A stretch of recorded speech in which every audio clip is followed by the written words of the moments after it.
Soal pedagang eceran yang tidak boleh menjual tabung gas 3 kg itu bukan kebijakan dari Prabowo Subianto. Bisa dibayangkan itu. Itu artinya apa?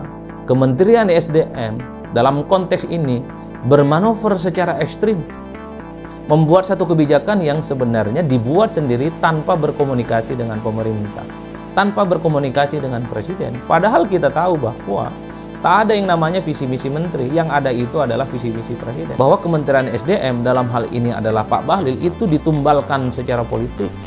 Karena apa? Supaya kemarahan publik itu tidak langsung menyasar jantung kekuasaan pemerintah, tidak langsung menyasar jantung istana.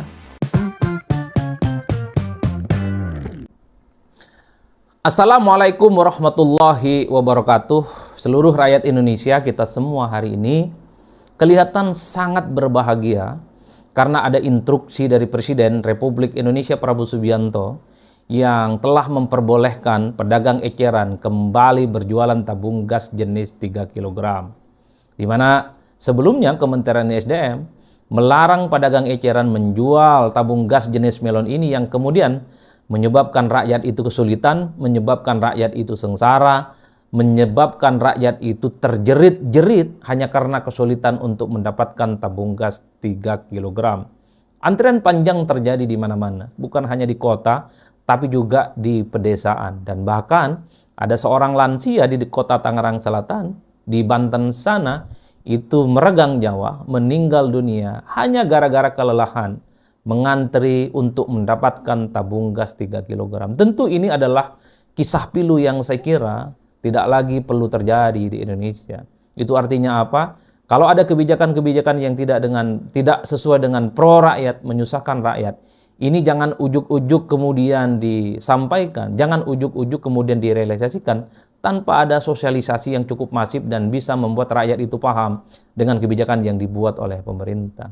Tapi di luar itu, saya kira ada 4 narasi isu besar yang sampai hari ini menjadi perbincangan yang cukup menarik terkait dengan pedagang eceran yang awalnya diharamkan, kemudian kembali diperbolehkan menjual tabung gas 3 kg. Pertama, tentu sangat menarik pernyataan dari Pak Sufmi Dasko, Ketua Harian Gerindra.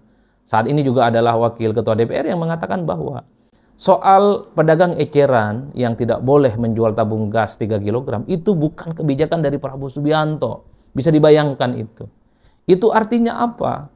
Kementerian SDM dalam konteks ini bermanuver secara ekstrim, membuat satu kebijakan yang sebenarnya dibuat sendiri tanpa berkomunikasi dengan pemerintah, tanpa berkomunikasi dengan presiden. Padahal kita tahu bahwa tak ada yang namanya visi misi menteri, yang ada itu adalah visi misi presiden.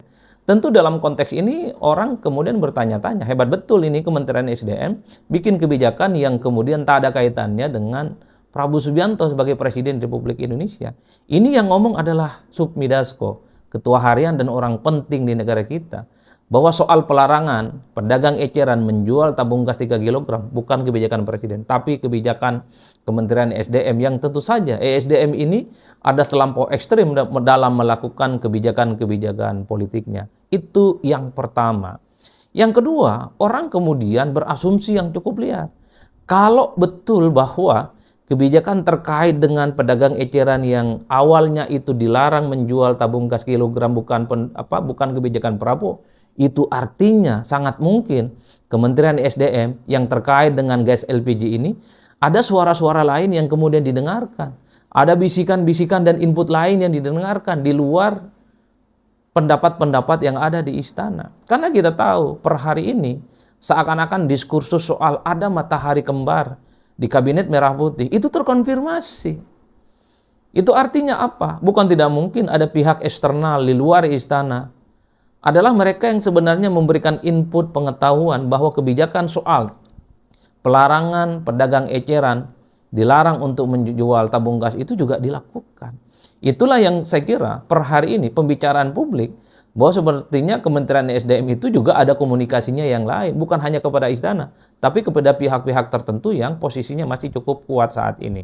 Itu adalah narasi yang kedua, per hari ini juga menjadi perbincangan yang cukup luar biasa. Padahal kita tahu per hari ini yang menjadi Presiden Republik Indonesia itu adalah Prabowo Subianto, bukan yang lainnya. Itu artinya apa? Kementerian, siapapun menterinya, dalam setiap membuat keputusan politik, mestinya tegak lurus hanya kepada Prabowo, bukan kepada yang lainnya. Nah, yang ketiga, atau mungkin juga bahwa Kementerian SDM dalam hal ini adalah Pak Bahlil itu ditumbalkan secara politik. Karena apa?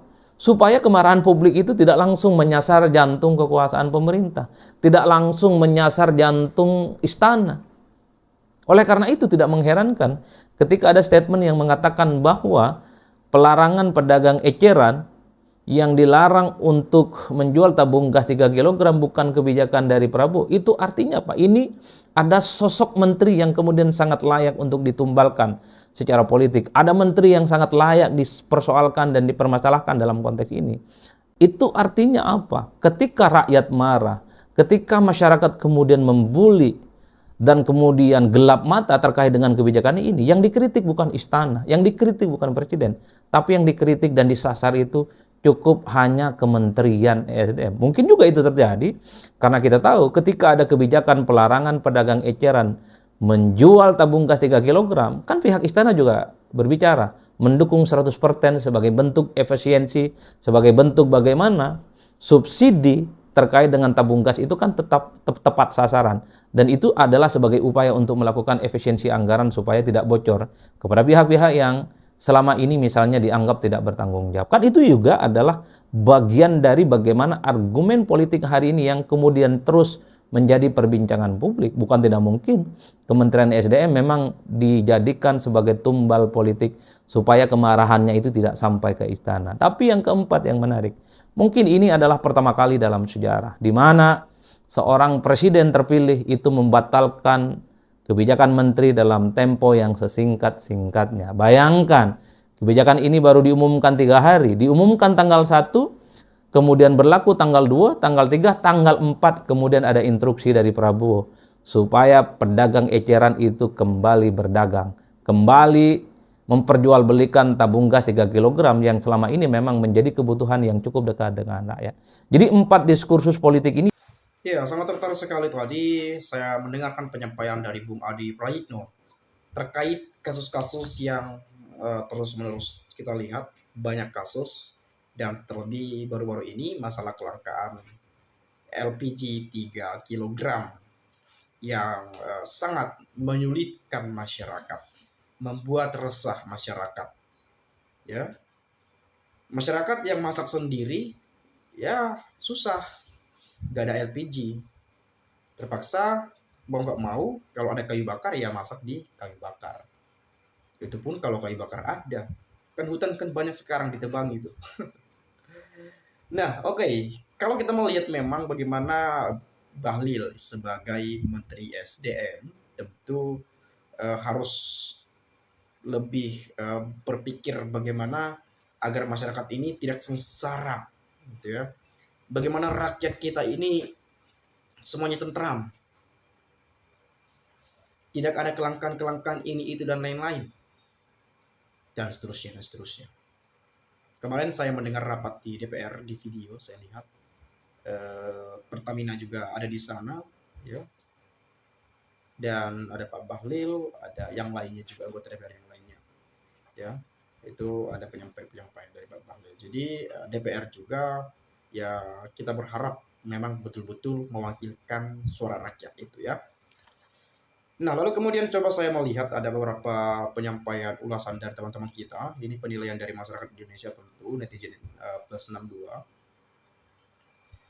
Pengalihan isu kasus pagar laut. Luar biasa memang negeri ini. Nah, ada yang beranggapan kelangkaan LPG yang sekarang itu untuk pengalihan isu kasus pagar laut yang ada di Kabupaten Tangerang. Ya bisa saja karena ada beberapa nama besar yang dilaporkan ke KPK, ke Kejaksaan Agung dan seterusnya. Ada yang ke Barreskrim, ada yang ke sini ke sana dan kemari. Macam-macam. Banyak nama yang sudah dilaporkan dan banyak nama yang terseret kasus pagar laut ini. Ya, salah satunya ada kasus nama yang terseret ada Akuan, ya, ada mantan presiden ke-7 dan yang lainnya lah gitu ya, macam-macam, banyak sekali. Nah, permisi. Kasus LPG numpang lewat. Kasus pagar laut minggir dulu karena terlalu banyak yang terlibat. Si Bahlul sukses menutupi kasus pagar laut. Memang dibuat gaduh sebagai pengalian isu pagar laut. Sekedar jadi pengecer rakyat kok tidak boleh. Sekalian Pak Bahlul saja yang jadi tukang jual biar puas sendiri. Nah ini dia yang sebetulnya, ini kan Pak Bahlul ini kayak menjadikan masyarakat itu kayak kelinci percobaan gitu. Gimana ya, kira-kira, mungkin ya, ini asumsi saya nih, gimana kalau kira-kira saya buat seperti ini? Masyarakat ngambil dari pangkalan biar murah, pengecer di stop, dinonaktifkan misalnya. Ini logika ngaurnya kayak mana gitu ya. Itu ngaur banget tuh sebetulnya. Ya, dan untung saja Pak Prabowo sudah memerintahkan bahwa pengecer sekarang diaktifkan. Dengan catatan harga jangan terlampau tinggi gitu ya. Tapi sebetulnya wajar saja sebetulnya kita beli di warung misalnya 20.000, 22.000, 25 wajar. Karena kita melihat ya misalkan dari Pertamina turun subsidi sekian-sekian persen, harganya sekian, masuk distributor segala macam, ya mereka pasti mendapatkan untung juga, nggak mungkin nggak bayar bensin, transportasi, gaji karyawan dan lain-lain misalnya. Masuk ke pangkalan di pasti ya punya karyawan juga misalnya tuh, atau setidaknya ngisi-ngisi minyak lah gitu ya, atau mungkin upah harian lah misalnya. Dari mana gaji mereka misalkan, dari mana transportasinya gitu, ya dari ya minimal mendapatkan untung ya setidaknya 2.000 3.000 gitu ya. Nah dari pangkalan ke pengecer, ya pengecer beli dari pangkalan ini berapa harga, ya mereka juga harus ngambil untung juga dari sana, ya setidaknya 2 3 ribu juga. Nah itu yang harus perlu kita lihat. Jadi sebetulnya kalau masalah 20.000, 19.000, 22.000 ya udahlah wajar-wajar saja lah. Namanya juga kita kan sama-sama cari makan juga ya. Dan lagi pula mending kita beli 20.000 daripada ngantri seharian belum tentu dapat juga. Padahal anak kita, adik kita kelaparan tuh di rumah. Nggak bisa masak kita. LPG-nya nggak ada, harus ngantri dulu tuh. Udah keroncongan ini di perut. Ya. Udah sesak napas ini, udah kelaparan. Cacingnya ngeraung-raung aja tuh di dalam tuh. Ini harus perlu dievaluasi sebetulnya. Ya, kalau apa Pak Bahlil aja yang jual sendiri tadi seperti yang sampaikan komentar ini. Jual aja, Bahlilan yang jual terus itu. Ya, biar puas aja sekalian dia. Ya, jangan sengsarakan rakyat gitu loh. Jangan membuat rakyat itu resah perkara LPG. Masa LPG melon sekalipun ada mafianya, kurang ajar juga gitu ya. Kalau sempat ada mafia tabung LPG subsidi untuk rakyat juga yang 3 kilogram itu, luar biasa sih menurut saya ya. Kalau sampai ada, kalau ada pun kedapatan ya langsung sikat aja, jangan kasih ampun juga ya. Kalau dikasih ampun, kalau sanksi-sanksi begitu aja, hukuman ringan karena baik ini itu ya percuma. Langsung bereskan, sikat, selesai ya. Lalu kemudian peralihan isu kasus pagar laut dengan mengobok-obok gas melon 3 kilogram biar masyarakat lupa kasus pagar laut yang menyeret oligarki. Gampang bos, lihat aja kalau Bahlil gak kena sanksi dan tetap cengar-cengir, berarti kebijakan pencabutan pedagang gas eceran atas izin dan arahan presiden juga. Apalagi ini Dasko yang turun bicara, ya mirip-mirip kejadian Gerindra CS kemarin-kemarin mau golkar undang-undang di DPR. Begitu rakyat dan mahasiswa demo semua cepat-cepat Dasko ngomong atas instruksi Prabowo bla bla bla bla bla bla. Kalau endingnya Bahlil masih jadi menteri, artinya Bahlil hanya dijadikan peran antagonis tapi tetap menjadi artis. Ini bisa saja Bahlil ini korban politik juga nih ya. Bisa saja. Kita nggak menuduh, kita berasumsi dan menduga. Pemerintah kalau bikin kebijakan sering menyusahin rakyat kecil.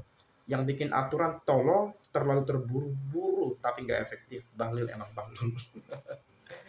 Kalau kita buat kebijakan gitu ya, dirancang sedemikian rupa, dipikirkan, oh ya, kalau saya buat seperti ini, apa dampak kepada Pertamina misalnya, apa dampak kepada kementerian ini, apa dampak kepada pemerintahan ini, dan apa dampak kepada masyarakat, ya, apa efek sampingnya nih kalau buat kebijakan ini, apa dampak buruk, positif, baik atau apa, itu dipikirkan terlebih dahulu setelah ingin mengeluarkan kebijakan.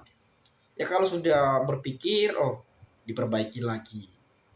Harus berpikir, jangan asal-asal mengeluarkan kebijakan. Itu yang perlu dievaluasi juga ya. Jadi semacam kalau kayak gini, kayak nggak ada keseriusan menjabat sebagai menteri. Kalau seperti ini kita lihat gitu ya. Perkara tabung LPG 3 kg aja nggak bisa beres. Itu kayak gimana gitu ya. Kalau nggak mampu ya mundur aja, jangan paksakan diri Anda duduk di sana gitu ya. Banyak kok yang mampu, banyak yang benar-benar ya mungkin bisa kita bilang ya punya pengetahuan lebih daripada yang sekarang gitu ya. Tapi oke lah, kita nggak menyalahkan siapapun sebetulnya. Tapi kita berharap pemerintah ini juga jangan menyalahkan rakyat, apalagi menjadikan rakyat sebagai uji coba kebijakan itu ya. Oke, awas pengalihan isu PIK biar pemberitaan PIK agak kendor ya.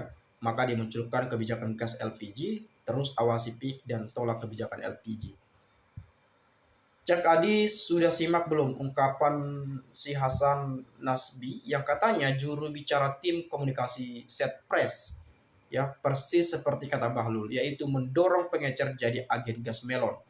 Terus si Dasko ngomong gak ada arahan presiden untuk menghilangkan pengecer gas melon. Betul-betul amburadul manajemen ring satu istana, dan ini berbahaya untuk kelangsungan Indonesia. Berarti bisa kita sebut Bahlil ini mengeluarkan kebijakan tanpa sepengetahuan presiden.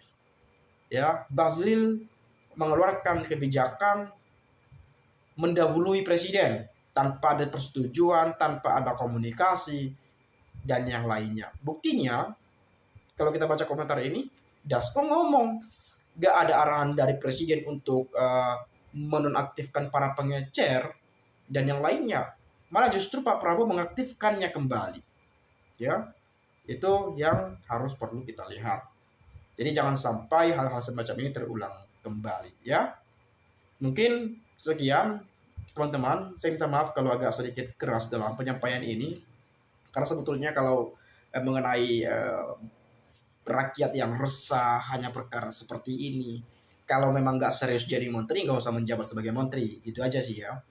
Lalu kemudian kalau memang ya kayak ecek-ecek ya nggak usah lah gitu ya. Pemerintah ini memang butuh para menteri atau butuh pemimpin, butuh wakil rakyat yang memang benar-benar bisa bekerja, benar-benar lebih teliti dalam mengeluarkan kebijakan, bagaimana arah, bagaimana dampak, efek, dan lain seterusnya. Itu harus dipikirkan sebelum mengeluarkan suatu kebijakan. Itu saja sih teman-teman. Sekali lagi saya ucapkan salam inspirasi, salam NKRI, harga mati.